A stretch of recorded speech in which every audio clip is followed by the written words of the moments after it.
आप अच्छी तरह सुन लो, जो आज आपको आमदनी मिल रही है उसे हम चुनाव के बाद दुगना करने जा रहे हैं। अब युवा कहेंगे राहुल जी हमारा क्या होगा? नरेंद्र मोदी, देखो नरेंद्र मोदी जी ने हमें झूठ बोला, 2 करोड़ रोजगार की बात की, 15 लाख रुपए बैंक अकाउंट में डालने की बात की, मगर सीधा हमारे मुंह पे नरेंद्र मोदी ने झूठ बोला। तो मैं आपको 2-3 चीजें कहना चाहता हूं। सबसे पहले हमने चेक किया, हिंदुस्तान की सरकार में 30 लाख खाली पोस्ट पड़ी हुई हैं। सबसे पहला काम, ये जो 30 लाख सरकारी नौकरियां हैं हम आपके हवाले कर देंगे। दूसरा काम, पहले हिंदुस्तान के युवाओं को सेना में रोजगार मिलता था, पेंशन मिलती थी, अगर कुछ होता, शहीद होते तो शहीद का दर्जा मिलता था, कैंटीन मिलती थी। नरेंद्र मोदी जी ने वो सब बंद कर दिया, 2 तरीके के शहीद बना दिए। एक जो नॉर्मल जवान है और दूसरा जिसको आज हम अग्निवीर कहते हैं। शहीद होंगे तो अग्निवीर को शहीद का दर्जा नहीं मिलेगा, उसको कैंटीन नहीं मिलेगी, उसको पेंशन नहीं मिलेगी, उसको ट्रेनिंग 6 महीने की मिलेगी। चाइना का जवान 5 साल ट्रेनिंग करके आएगा और हमारा अग्निवीर 6 महीने की ट्रेनिंग लेकर उसके सामने खड़ा हो जाएगा। नतीजा आपको मालूम है। ये जो अग्निवीर योजना है, हमारी सरकार बनेगी, इसको हम रद्द कर देंगे, उठा के फाड़ के फेंक देंगे। और जैसे पहले होता था, पेंशन मिलेगी, शहीद का दर्जा मिलेगा, कैंटीन मिलेगी। देखिए, ये अग्निवीर योजना सेना नहीं चाहती, ये प्रधानमंत्री का निर्णय है, पीएम ऑफिस ने ये योजना बनाई है। सेना को ये नहीं चाहिए और हम इसको रद्द करने जा रहे हैं। पेपर लीक की बात आप जानते हो, आपको सालों काम करना पड़ता है, पढ़ाई करनी पड़ती है, पेपर के दिन आपको पता लगता है कि पैसा देकर बेईमानों ने पेपर लीक करवा दिया और आप देखते रह गए। हम एक कानून लाएंगे, जिसने भी ये पेपर लीक का काम किया उसे कड़ी सी कड़ी सजा मिलेगी। और ये जो आजकल फैशन बना रखा है कि प्राइवेट कंपनियां पेपर चेक करवा रही हैं, इसको हम बंद करवा देंगे। अब मैंने आपको महालक्ष्मी योजना के बारे में बोला, क्रांतिकारी योजना है। अब मैं आपको युवाओं के लिए एक क्रांतिकारी योजना के बारे में बताना चाह रहा हूं। आप जानते हो, अरबपतियों के बेटे, बड़े बड़े बिजनेसमैन के बेटे जॉब मार्केट में जाने से पहले अप्रेंटिसशिप करते हैं। 6 महीने की उनको नौकरी मिलती है, बड़ी सी बड़ी कंपनी में जाते हैं, ट्रेनिंग मिलती है, बैंक में पैसा आता है और फिर वो परमानेंट जॉब में जाते हैं। मगर यह सुविधा हिंदुस्तान के बेरोजगार युवाओं को कभी नहीं मिली। बड़े बड़े अरबपति अपने बेटे को अपनी कंपनी में अप्रेंटिसशिप करवाते हैं, मगर हमारे युवा भड़कते रहते हैं, सड़क पे घूमते रहते हैं। तो हमने एक नई योजना लाई है, इसका नाम पहली नौकरी पक्की। पहली नौकरी पक्की। हिंदुस्तान के सारे के सारे ग्रेजुएट्स, यूनिवर्सिटी के ग्रेजुएट, कॉलेज के ग्रेजुएट, डिप्लोमा होल्डर्स, आप सुन लो, यह आपके लिए योजना है। इससे आपकी जिंदगी बदलने जा रही है। तूफान आने वाला है। प्राइवेट कंपनियों में, हिंदुस्तान के पब्लिक सेक्टर में और सरकारी ऑफिसेज में हम हिंदुस्तान के ग्रेजुएट्स को अप्रेंटिसशिप का अधिकार देने जा रहे हैं। मतलब अगर आपने हिंदुस्तान की सरकार से अप्रेंटिसशिप मतलब 1 साल की नौकरी मांगी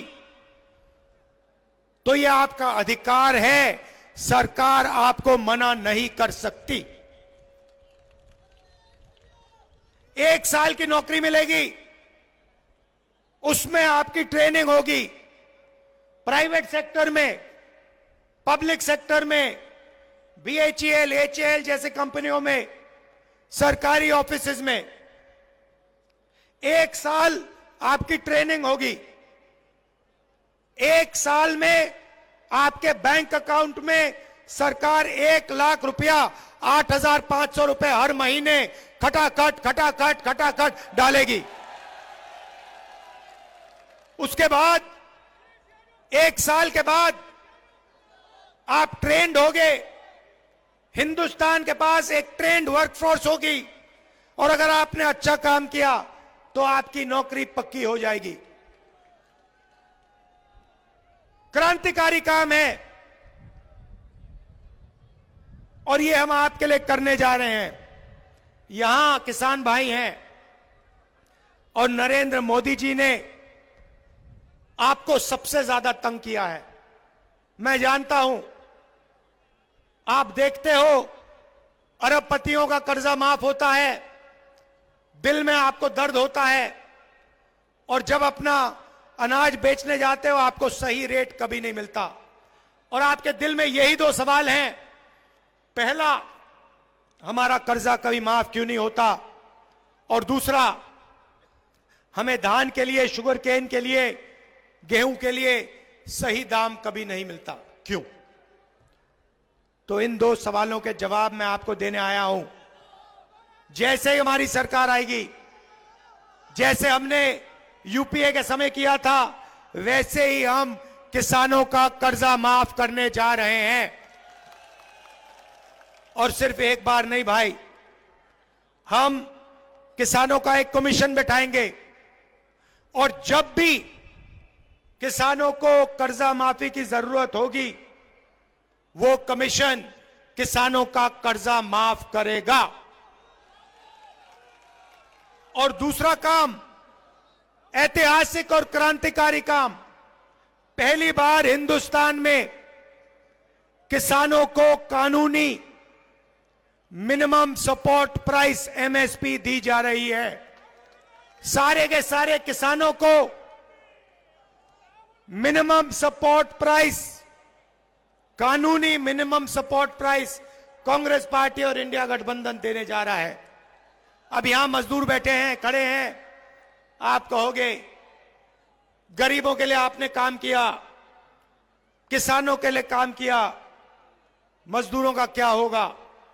सबसे पहले महालक्ष्मी योजना में आपका फायदा होगा। आपके बैंक अकाउंट में हर साल 1 लाख रुपया आएगा। मगर हम बात वहां नहीं रोकेंगे। मनरेगा का आज कितना पैसा बनता है, कितना है रेट, कितना है मनरेगा का? कितना है मनरेगा का? 200, चुनाव के बाद 400। आशा और आंगनवाड़ी महिलाओं को क्या रेट मिलता है? कितना? उसे डबल कर दो, दुगना कर दो उसे। तो 2 चीजें आपसे कहना चाहता हूं। सबसे पहले संविधान की रक्षा, और दूसरी चीज, जितना पैसा नरेंद्र मोदी जी ने अरबपतियों को दिया है उतना पैसा इंडिया गठबंधन की सरकार, कांग्रेस पार्टी की सरकार गरीबों को, किसानों को, मजदूरों को देने जा रही है। कर लो जो करना है, हमें कोई फर्क नहीं पड़ता। आपने देखा होगा, ये मीडिया वाले यहां बैठे हुए हैं, भाई और बहनों, मीडिया वाले कभी किसान की बात करते हैं, मजदूर की बात करते हैं, गरीबों की बात करते हैं ना? मैं आपको बताता हूं क्यों नहीं। मैंने आंकड़े निकाले, भाई और बहनों, हिंदुस्तान में पिछड़े वर्ग के कितने लोग? सन्नाटा छा गया, किसी को नहीं मालूम। कितने लोग हैं पिछड़े वर्ग के हिंदुस्तान में? किसी को नहीं मालूम। देखा ना, यही प्रॉब्लम है, आपको अपनी शक्ति नहीं मालूम। दलित कितने? देखो, शक्ति नहीं मालूम। आदिवासी कितने? किसी को नहीं मालूम। यही प्रॉब्लम है। मैं बताता हूं, सबसे पहले आदिवासी 8%, दलित 15%, और आज तक पिछड़ों के बारे में कोई नहीं जानता। आपकी सबसे बड़ी आबादी है, मगर हिंदुस्तान में किसी को नहीं मालूम कि पिछड़े वर्ग के कितने लोग हैं। अगर मैं अखिलेश जी से पूछूं, वो भी आपको नहीं बता पाएंगे कि आज हिंदुस्तान में पिछड़े वर्ग के कितने लोग हैं।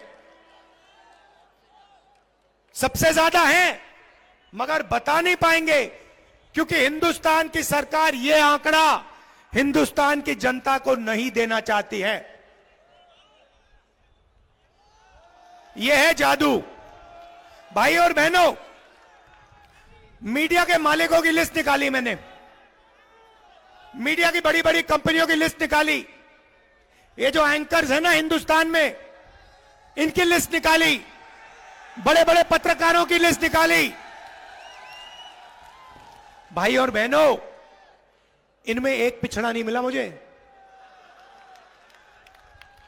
एक पिछड़ा नहीं है इनमें, एक दलित नहीं है, एक आदिवासी नहीं है, एक गरीब जनरल कास्ट का नहीं है,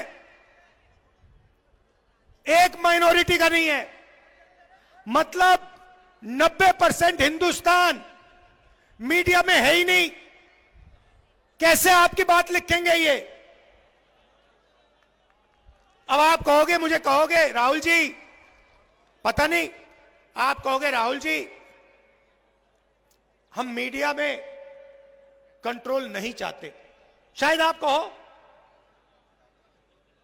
तो फिर मैं आपसे पूछता हूं, हिंदुस्तान की 200 सबसे बड़ी कंपनियों के मालिकों की लिस्ट में पिछड़े कितने, दलित कितने, आदिवासी कितने? बताओ।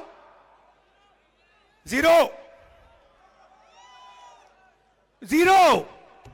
अरबपतियों में से एक पिछड़ा नहीं है, एक दलित नहीं है, एक आदिवासी नहीं है। भाई और बहनों, बात समझो।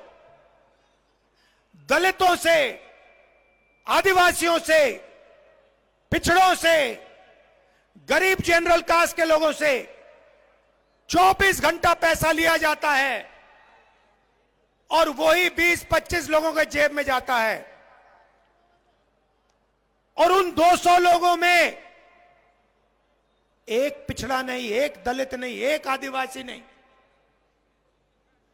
अब आप कहोगे राहुल जी हमें मीडिया नहीं चाहिए, हमें कॉर्पोरेट इंडिया में भी अपना कोई आदमी नहीं चाहिए। पता नहीं, क्योंकि इसके बारे में आप बोलते तो कभी हो नहीं, मैंने कभी सुना नहीं। कभी पिछड़े वर्ग के किसी भी व्यक्ति ने मुझे कभी नहीं कहा कि भैया राहुल जी कॉर्पोरेट इंडिया में तो हमारा कोई है ही नहीं। तो या तो आपको मालूम ही नहीं, और या फिर आप अपना आदमी वहां चाहते नहीं हो। यही दो चीजें हो सकती है, और तीसरा तो हो ही नहीं सकता। तो फिर मैं आपसे कहूंगा ठीक है भैया, आप कॉर्पोरेट इंडिया में नहीं चाहते, आप मीडिया में नहीं चाहते, आप प्राइवेट अस्पताल नहीं चलाने चाहते, आप प्राइवेट कॉलेज यूनिवर्सिटी नहीं चलाना चाहते, सरकार में तो भागीदारी चाहते हो ना, या वो भी नहीं चाहते? वो भी नहीं चाहते तो चलो फिर छोड़ते हैं भैया, पूरा का पूरा इनको दे दो, चलते हैं घर। अब मैंने आंकड़े निकाले, हिंदुस्तान को 90 लोग चलाते हैं। अखिलेश जी आपके चीफ मिनिस्टर थे यूपी के, थे नहीं थे? मगर सच्चाई मैं आपको बता देता हूं, अखिलेश जी चीफ मिनिस्टर थे, मगर सरकार को ब्यूरोक्रेसी चलाती है, आईएएस अफसर चलाते हैं, क्योंकि अंत में ब्यूरोक्रेसी चीफ मिनिस्टर को, मंत्रियों को निर्णय देते हैं। और यही दिल्ली में हो रहा है। आप सोचते हो कि नरेंद्र मोदी सरकार चलाता है, नरेंद्र मोदी सरकार नहीं चलाता, 90 लोग सरकार चलाते हैं। 90 लोग सरकार चलाते हैं, उनको आईएएस अफसर कहा जाता है। बजट का पूरा निर्णय वो लेते हैं। अब मैं आपसे सवाल पूछता हूं, 90 अफसरों में से जो रेलवे का बजट, डिफेंस का बजट, उत्तर प्रदेश को कितना पैसा मिलेगा, छत्तीसगढ़ को कितना जाएगा, जीएसटी कैसे बनेगी, मनरेगा कैसे बनेगा, ये सारे के सारे निर्णय 90 लोग लेते हैं। प्रधानमंत्री, चीफ मिनिस्टर फाइनल डिसीजन जरूर लेता है, साइन जरूर करता है, मगर ये 90 लोग हिंदुस्तान की सरकार को चलाते हैं। अब मैं आपसे पूछता हूं, 90 में से पिछड़े कितने? वो देखो एक आदमी होशियार है वहां पे, वो ये कर रहा है। भाई और बहनों, 90 में से 3 आपके, 3 आपके, आपकी आबादी कम से कम 50%, और 90 में से 3 आपके, आदिवासियों की आबादी 8%, 90 में से 1 उनका, दलितों की आबादी 15%, 90 में से 3 उनके। मगर यह जरूरी नहीं है, जरूरी आंकड़ा मैं अब आपको देने जा रहा हूं। अगर हिंदुस्तान की सरकार 100 रुपए खर्च करती है, अगर हिंदुस्तान की सरकार 100 रुपए खर्च करती है, तो ओबीसी अफसर 5 रुपए का निर्णय लेते हैं। फिर से कहता हूं, अगर हिंदुस्तान की सरकार बजट में 100 रुपए खर्च करती है, ओबीसी अफसर 5 रुपए का निर्णय लेते हैं। दलित अफसर 100 रुपए में से 1 रुपया, और आदिवासी अफसर 100 रुपए में से 10 पैसा। इन सबको जोड़ो, आपकी आबादी 73% है। 73% लोग 100 रुपए में से 6 रुपया 10 पैसा का निर्णय लेते हैं। आपको लग रहा है कि आपके साथ अन्याय हो रहा है, मगर कितना और कैसा अन्याय हो रहा है वो आपको बात समझ नहीं आ रही। वो आज मैंने आपके सामने रखी है। अब आप कहोगे राहुल गांधी ने समस्या तो बता दी मगर इलाज नहीं बताया, हम फंसे पड़े हुए हैं, 100 रुपए में से 6 रुपए का निर्णय हम ले रहे हैं, सरकार में भागीदारी नहीं है। राहुल गांधी ने मूड खराब कर दिया, हमें सच्चाई बता दी और फिर सुझाव नहीं दिया, है ना? तो जवाब भी दे देता हूं। आपको कभी चोट लगी है? लगी? हाथ टूटा आपका? पैर टूटा? फ्रैक्चर हुआ? कभी हुआ? क्या हुआ? पैर का हुआ? पैर का फ्रैक्चर हुआ। जब पैर का फ्रैक्चर हुआ, डॉक्टर ने आपको क्या कहा? पहली बात क्या कही थी? एक्सरे कराओ, एक्सरे कराओ। मैं भी यही कह रहा हूं, हिंदुस्तान का एक्सरे करा दो।